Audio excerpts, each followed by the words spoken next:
All right, my lovies. This is Christina with Karma's Eye Psychic LLC, Mystical Charms, here on Universal Spirit Podcast, talking about my Thinky thoughts. And today I'm doing Thinky thoughts on relationships, and specifically romantic relationships between, romantic couples, men and women, women and women, men and men. Relationships that are going toward marriage, right? The Western idea of marriage and forming a union. And my first thing is, for those of you who have been listening for a while, know my background, that I am an eclectic witch, I am an astrologer, and psychic medium and all that. And I can't help but notice that in the last, I would say 20 years, so that puts me right about 17, right? That the way to go about pursuing relationships and all of the rules that are put onto having a relationship, meaning that women shouldn't be the chaser, men should be the chaser, right? You should have money, you should care about money, care about all these things. And I have to put in my perspective of being raised by a pick-me, because if you have followed me for a while, I was raised by a pick-me mother. And I noticed something that was a little bit odd and off about the pick-me behavior that I guess the general public doesn't realize is pick-me behavior. So I had an instance where when we were living in, like a shared community, and there was a boy there around my age I think his name was Mark, and I didn't find him attractive. I didn't like him or anything like that. Like, I was just so worried about, other things going on in my life, about to graduate high school and all that.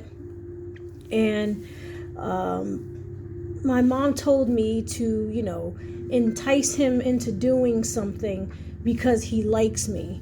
But I told my mom, I said, I don't like him though. And she said, well, that doesn't matter. Just do X, Y, and Z because he likes you. And I felt that was a very, very low thing to do, because I was like, whatever it was that I needed to do wasn't that serious for me to look at this boy again the next day and be like, oh yeah, I tricked you, by the way. I understand you like me, but I don't like you. And that's another thing about how people will cater to,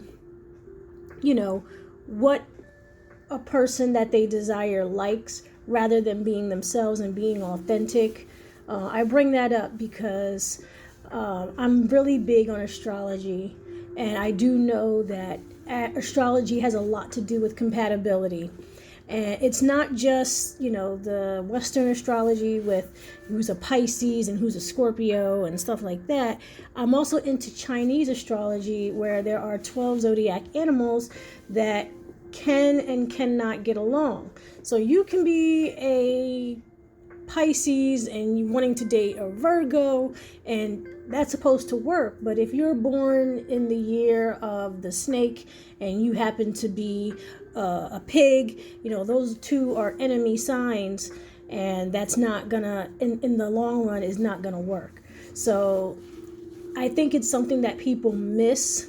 They miss the mark with those kinds of things, because I've found so much truth in Chinese astrology, where I actually married someone that I was compatible with Chinese astrology-wise, but not Western astrology-wise, because everyone knows Capricorns and Leos cannot come together, at least not on a romantic basis, at least not for a long period of time. And I promise you, Michelle and Barack Obama are the only example that ever worked out. But other than that, it did not work out between me and my ex-husband. However, he was born the year of the tiger. I was born the year of the rabbit/cat. Okay, so technically we were both cats, so we had that in common, where it's like we like to lounge around, have other people do things for us. And every now and again, if it was up to us, then we would actually take the initiative and be very clever in how we got things done, which made us very competitive when we didn't like each other. Okay, so it made the union very well, but it made the breakup very, very tumultuous. Okay, so I also, apply that to nowadays, like when men, ask for women's numbers and you know nothing about this stranger. And yes, you could be drawn to physical beauty, and appearances, or, association, like, oh, they go to church and that's what I'm looking for. But like, you guys could be completely incompatible, right? Astrologically wise, and you could have the money, and you can have the job, and you can have the this, and it's like people, I guess, don't take those things into account, at first glance. And I might just be a prude or a stickler, where it's kind of like I have to find the astrology on the person first. Like, I have found so many people in my life attractive, and I admire them, and I just like them in general without having any romantic involvement with them. And then I look up their astrology just to see if it'll work out. And obviously I'm single, so it hasn't, because it seems as though I'm attracted to people that I'm not compatible with. It makes me wonder who I am compatible with. It's very interesting. It must be the oddballs, right? The really, really odd people rather than the straight and narrow. But anyway, my thinky thoughts on it is that if we were to take more scientific measures into finding love or compatibility or a partner, I feel like we would be better off as a society. There wouldn't really be so much confusion, because it is a science and it is a way of life that is available to us. It's just something that you would have to really sit down and learn. Sometimes it takes years to learn, but I mean, you're not really losing anything, right? I'm just ranting at this point, but I always just wondered, like, why won't we allow that into our regular society, to make that a thing, to make compatibility, better off, make finding someone a lot better or a lot easier. Another example is I went to apply for a job a few years back, and I was hired on the spot. Right, I talked to the boss. I really, really liked her. She was very outspoken, and she was very, just loud and about. And she told me how old she was, and she told me exactly when her birthday was. So the very next day, I went to research, her astrology, and it turns out we were both Capricorns. Okay, definitely can work out for sure, right? Our birthdays were right next to each other. However, it turned out that she was born the year of the rooster, and I'm born the year of the cat/rabbit, and those are enemy signs. Okay, we're completely opposite. She's very outspoken. She's always talking about this, and that. If she doesn't like somebody, you'll definitely know it, because she'll say it, out loud, and make it very, very blunt and known to people. As me, I just try to keep it under wraps. It doesn't need to always be said. We don't need conflict constantly. Roosters crave conflict, while cats crave, solitude and peace. And I had to come up with an excuse on why I did not want to take the position, because I had already knew that we were not going to get along, because I actually had dated a rooster back in like 2008, and we were compatible, Western astrology. He was a Pisces, but he was a rooster. And unfortunately, that was the part that I couldn't get with, and I was someone that he couldn't sustain for a long period of time, because we were just too different. He was super organized and just knew where every single thing was. And I'm just like, just throw your stuff in the closet and go through it later type person, right? Like, it doesn't make us bad people or whatever. It's just more like we just not compatible. But being that he was a Pisces and I was a Capricorn, well, I am a Capricorn, I'm still a Capricorn, but we are compatible, because Pisces and Capricorns are in general compatible. But I don't think it should stop there. I think we should definitely dig into our Chinese astrology to get a clearer, a clearer take on who we should and should not affiliate with. Now, I have a man at my job, who comes in every now and again, and he always tries to find these subtle ways to get my number. I'm not saying this out of flattery, but I promise you, like, if you're asking me out, you have to be desperate, or you just haven't had any good luck, and you run into me, you are just looking for pretty much anything at this point. Okay? At least that's how I've been communicated to through a lot of the men that I've been interested in, that I am the complete last resort for anyone to even look at. Okay? Anyway, he finds different ways to try to get my number and stuff like that. And I keep trying to, dissuade him and just, like reject him nicely, let him down easy or whichever. And he doesn't understand why. And the thing is, I found out that he was born the year of the rat and I'm the year of the cat/rabbit. And cats and rats don't get along at all. And I'm not too crazy about his lifestyle either. Like, he has this really like workaholic type lifestyle where he's always trying to get over on someone. He's always trying to, make money in the most underhanded ways. Not all bad, but just every second, nothing can be done unless he's getting money. And the cats, we don't roll that way. Unfortunately, cats are too bougie, right? Rabbits, we're too bougie. Our thing is we know when we can make money, and we know when we just have to do something without getting money.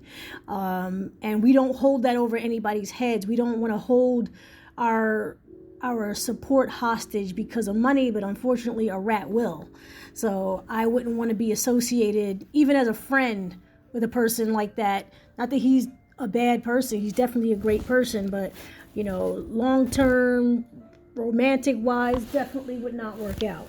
Another thing that I wanted to talk about was people being associated, with their ideal, group of people, such as spiritual people, such as, religious people, or racially wise, like you want to stick with your own kind type thing, when there's a variety of other elements to people that I think our society just completely misses. And when I mean society, I really mean the United States, in the ways that we're taught here in the West, okay, and how we should dictate who is worthy and who is unworthy, because those are invisible lines that we try not to say out loud, but they're obvious.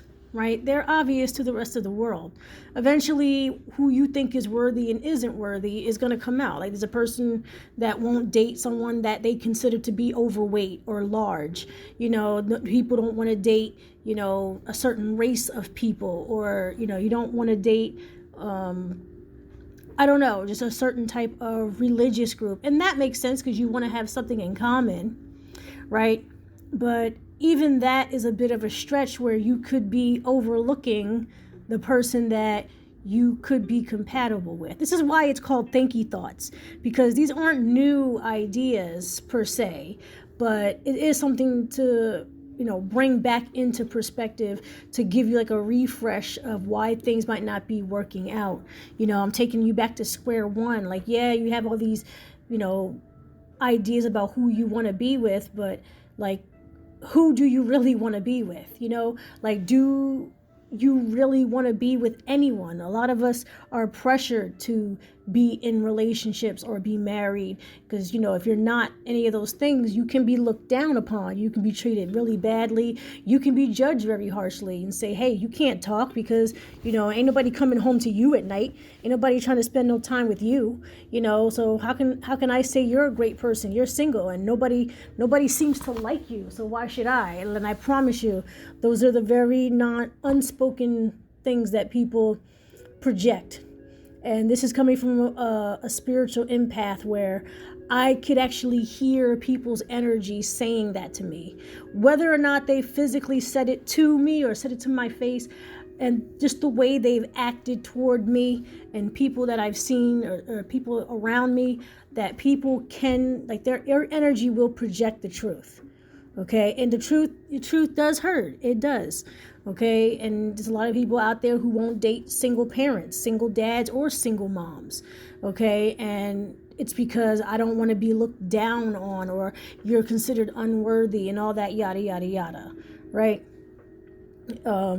I just feel that we all might just be overlooking what really matters because there's this thing, with a male lonely epidemic, and then there's the rise in, single women not wanting anything to do with men, and then this, this article coming out like having a boyfriend is embarrassing, and people exposing what relationships really are besides the, glam of Instagram. And you see the real thing when people are secretly recording you on TikTok, and they hear you yelling at your partner, but you just posted, I'm having a great time on my vacation. And with all of these truths coming out, it's just making us as humans look silly, where we're kind of doing this to ourselves because we're pressured into being with someone. I've always felt pressured into being with someone too. My mom always compared herself to me. She would always do that, where it's like, well, someone married me and I'm this and I'm that, and of course boys don't like you, look at you, blah blah blah. If you're fat like that, no one's gonna like you. If you do this, no one's gonna like you. And it's kind of like, if nobody liked me, she wouldn't like me. Okay, so I always felt pressure to be with somebody so my mom would like me, honestly. And then now that I have decided to be single, right, consciously and subconsciously, still it's kind of like, why aren't you with someone? And then there's always that poking around, like, well, it's got to be this and it's got to be that, it's got to be everything about you or whatever. Okay, now technically I am involuntarily single. I guess you would say it's involuntary, because honestly, I represent a lot of things that people are afraid of. I am a single mom. I am African American, and I am not particularly petite. However, if you weren't able to see any of that, you'd see like my good credit, or that I run a business and stuff like that. It's just like people can't seem to get past those other things. If I've always thought that maybe my soulmate would have to be blind in order to really love who I was, type thing. But I think about that for a lot of people. I think a lot of people are running on like these shallow fumes, and they don't realize it. But like I said, just the thinky thoughts. What are your thoughts? Do you agree? Do you disagree? Let me know.